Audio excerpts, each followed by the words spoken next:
penser et s'attaquer aussi à ce socle patriarcal qui est d'une certaine façon la conception hétéronormée des liens familiaux, c'est ébranler tout l'édifice. Le socle même du système patriarcal, c'est l'assignation des femmes à leur fonction sexuelle et maternelle, qui accompagne donc une conception de l'ordre social articulée autour de la hiérarchisation genrée de la société. D'un côté, la sphère privée, intime, familiale, domestique, féminine et donc inférieure, et de l'autre, une sphère publique, sociale, politique, masculine, supérieure.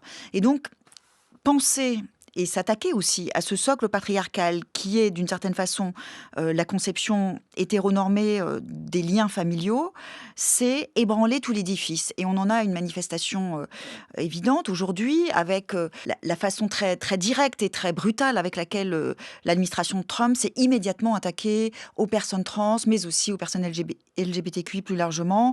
Et comme on vient de le voir avec les célébrations autour de l'assassinat de Charlie Kirk, l'exaltation du modèle familial patriarcal, puisque j'ai été très frappée, moi, par les mots de la veuve de Kirk, qui évoquait dans un entretien la soumission dans laquelle elle était vis-à-vis de son mari, laquelle lui était rendue possible par sa soumission à Dieu. Donc il y a au fondement même de tout l'ordre patriarcal ce noyau de soumission féminine, et donc tout ce qui concerne la conjugalité, la parentalité, la vie intime, la sexualité.